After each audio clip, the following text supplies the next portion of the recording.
10월 14일 수요일 말씀 동무입니다. 에스겔 22장 17절부터 마지막 31절까지 말씀을 가지고 한 사람을 찾습니다 라는 제목의 말씀입니다. 어제 그 예루살렘의 날이 가까웠고 연한이 다가왔는데 1계명부터 10계명까지 다 어기면서 하나님을 잊어버린 그런 모습을 이야기를 했습니다. 근데 그것을 오늘 이렇게 됩니다. 그 모습을 가지고 하나님께서 뭐라고 표현하시냐면 이스라엘은 찌꺼기가 되었다. 여기 이제 풀무불이 나오는데 풀무불은 이 은을 넣어 가지고 은을 이제 재련하고 정련하는 과정이죠. 그러면서 이제 불순물을 제거하는 건데 성경에서 이 풀무불에다가 은을 갖다 넣어서 불순물을 제거하는 이 과정들을 뭐라고 이제 빗대어서 말하냐면 신앙생활의 진실성을 입증하는 겁니다. 시험하는 거죠. 이 사람이 정말 진실한 믿음이 있는가를 풀무불 속에 갖다 넣어 보면 된다는 거예요. 예, 그리고 또 하나는 어떤 백성들 전체 공동체나 혹은 개개인을 어떤 그 형벌과 고난을 통해서 정화시키는 것을 의미할 때 이 바로 풀무불을 가지고 귀금속을 정련하고 재련하는 과정으로 상징해서 표현을 하고 있습니다. 근데 이스라엘 민족이 지금 찌꺼기가 됐다는 거예요. 찌꺼기가 됐는데 문제는 이 은에서 이 납을 제거하는 과정이 참 어렵다고 합니다. 이게 분리하는 게 쉽지 않은데 그래서 자꾸 실패를 하게 되고 그러면 다시 갖다 넣는다는 거예요. 찌꺼기가 되었다는 말은 이런 말입니다. 찌꺼기만 남아있다는 말이 아니고 은에서 납과 같은 찌꺼기를 제거해내야 되는데 분리를 시켜내야 되는데 이게 분리가 안 됐다는 말이에요. 그러니까 찌꺼기는 찌꺼기 자체만 있는 것이 아니고 은도 아직 같이 들어있는 거예요. 그래서 불순물 찌꺼기를 제거하지 못했다는 겁니다. 아직. 그럼 어떻게 되냐면 이것을 다시 갖다 넣어야 돼요. 다시 갖다 넣어서 풀무불로 다시 불을 더 강하게 해가지고 이 납을 분리를 시켜내야 된다는 겁니다. 근데 지금 이스라엘이 그런 상황 가운데가 됐다는 겁니다. 그래서 19절 끝에 보면 내가 너희를 예루살렘 가운데로 모으고 이제 지금 에스겔이 2차 포로로 잡혀왔으니까 이제 영적으로 말한다면 이런 거죠. 1차, 2차가 예루살렘에서 마치 풀무불 같이 하나님께 찌꺼기를 제거하려고 했는데 찌꺼기가 제거가 안 된 거예요. 그 찌꺼기가 남아있는 거예요, 그대로. 1차, 2차를 했는데도. 그래서 이제 3차에 다시 한 번 더 예루살렘을 풀무불로 삼아서 찌꺼기를 제거하시려고 한다는 거예요. 이게 이제 3차 예루살렘 침공이 오는 겁니다. 그만큼 지금 이스라엘이 타락하고 부패해 있다는 말이죠. 두 번에 걸쳐서도 찌꺼기가 제거가 안 된 이런 순은으로 변화되지 않는, 정화되지 않는 이런 모습을 가지고 있다라고 하는 겁니다.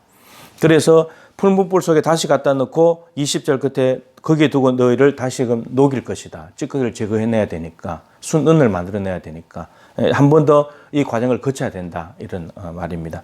하면 할수록 힘들겠죠. 고통스럽겠죠. 근데 이 과정을 해야 된다는 겁니다. 안 된다고 해서 이걸 그대로 찌꺼기가 있는 채로 은을 쓸 수는 없으니까 가치가 없으니까 그런 거죠. 근데 어느 정도로 찌꺼기가 됐고 불순물이 있냐면 밑에 보면 이제 나오는데 많이 말씀드렸던 내용입니다.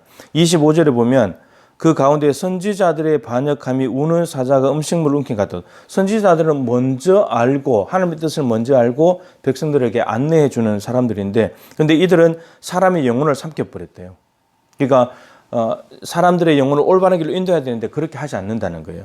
그러면서 재산과 보물을 탈취해버리고 과부를 그 가운데 많게 해버렸대요. 과부가 많게 했다는 말은 남자들을 다 죽게 만들었다는 말이죠. 그리고 제사장들은 거룩한 것과 속된 것, 정결한 것과 부정한 것을 구별해야 되고 스스로 조심해서 구별해야 되고 그걸 백성들에게 가르쳐 줘가지고 구별하면서 살아갈 수 있도록 해야 되는데 근데 그걸 하지 않는 거예요. 제사장들이 오히려 더 더럽혀져 버렸고 거룩하지 못하고 정결하지 못하게 됐다는 거죠. 그리고 27절에는 고관들이 나오는데 고위 관부들, 힘 있고 권력 있는 사람들이죠.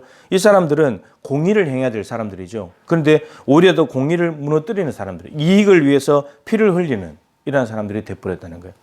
그리고 선지자들이 다시 한 번 더 나오는데 이 고관들이 이렇게 공의를 행하지 않으면 그것들에서 질타하고 올바른 길로 가도록 이끌어줘야 되는데 그렇게 하지 않는 거예요. 오히려 더 이 선지자들이 엉뚱한 허탄의 이상을 보면서 하나님이 하지도 않은 말을 해주면서 이 고관들의 잘못된 것을 오히려 옹호해주고 오히려 괜찮다고 평안을 빌어주는 이런 역할을 하더라는 겁니다. 그럼 마지막에 29절에 이 땅 백성은 이게 문자 그대로 땅의 백성인데 땅을 소유한 사람들, 그러니까 농촌에 있는 지주들이에요. 농촌 귀족들. 근데 시골 귀족들인데 이들은 어떻게 하냐면 땅을 가지고 있으면 부자잖아요. 가난한 사람들, 나그네들, 약한 사람들을 도와주고 베풀어 줘야 되는데 오히려 그들을 더 억압하고 그들 것을 뺏고 강탈하고 오히려 압제하는 그러한 삶을 살더라는 겁니다. 그러니까 찌꺼기가 이게 보통 찌꺼기가 아닌 거예요. 붙어있는 찌꺼기가 너무너무 많은 거예요. 총체적으로. 한두 사람이 아니고 총체적으로. 선지자, 제사장, 이거는 이제 종교 지도자들이잖아요. 그리고 고관들과 땅에 있는 백성들은 이제 힘과 권력을 가지고 있는 사람들인데 이 종교적인 지도자들이나 이 땅에 있는 고관들의 정치 지도자 이런 사람들이 다 한꺼번에 찌꺼기가 너무너무 많이 붙어 있는 이런 상황이 됐다는 겁니다. 그러니까 결국은 찌꺼기를 제거하기 위해서 3차 침공이 올 수밖에 없는 그런 상황이 됐다는 거죠. 그래서 30절, 31절에 하나님의 마음이 나타났잖아요. 이 땅을 위하여 성을 쌓으며 성 무너진 데를 막아서서 이삭 포로까지 잡혀가고 성이 무너지니까 성 무너진 데를 막아서 가지고 하나님으로 하여금 멸하지 못하게 할 사람, 영어성에 한 사람 돼 있어요. 한 사람.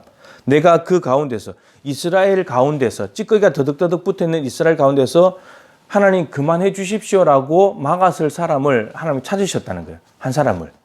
많이도 아니고 한 사람 찾으셨는데 찾다가 찾지 못했다는 거예요. 만약에 성 무너진 데를 막아서서 하나님 그만하십시오라고 말하면 하나님이 멈춰 주려고 했는데 그래서 자기를 멈추게 할 사람을 한 사람 찾았는데 못 찾았다는 거예요. 그러니까 찌꺼기를 제거할 수 있는 너무나 귀한 사람을 찾으려고 했는데 못 찾았다는 거예요.